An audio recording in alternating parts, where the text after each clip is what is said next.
Filwaqt li jinħoloq post fiss fejn it-tfal ikunu jistgħu jagħmlu sens mix-xjenza b'mod interattiv, irridu nkomplu naqsu d-distak bejn il-pubbliku ġenerali u xjenza li tinsab madwarhom. Kien b'dan is-sens ta' ottimiżmu li l-Kunsill Malti għax-Xjenza u t-Teknoloġija nieda l-proġett li se jara Villa Bigi li sa ftit ilu kienet fi stat ta' kollass, trasformata f'Ċentru Interattiv Nazzjonali ta' Xjenza. Dan grazzi għall-investiment ta' 26 miljun euro, parzjalment finanzjat mill-Fond Ewropew għall-Iżvilupp Reġjonali. Iċ-Chairman tal-Kunsill Jeffrey Puluccino Orlando ħabbar l-isem li bih se jkun qed jissejjaħ dan iċ-ċentru Esplora.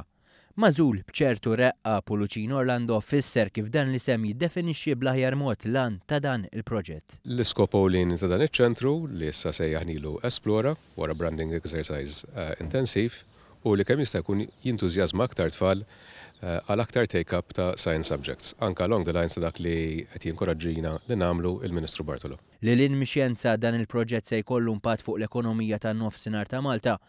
Meta jitlesta se jkun qed jimpjega 45 persuna filwaqt li se jżid il-kummerċ u jolli l-valur tal-proprjetà fil-Kalkara.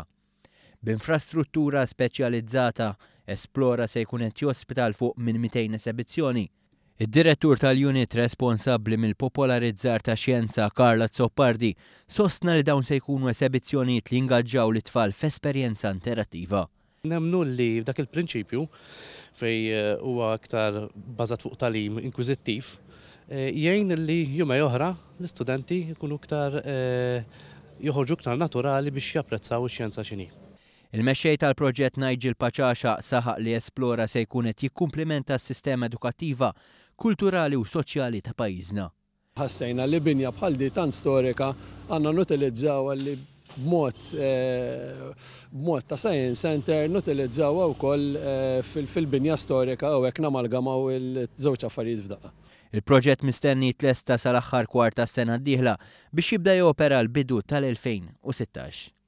Preżenti għal din it-tnedija kien hemm il-Ministru għall-Edukazzjoni u x-Xogħol Evarist Bartolo flimkien mas-Segretarju Parlamentari għar-Riċerka u l-Innovazzjoni Krista Ġus.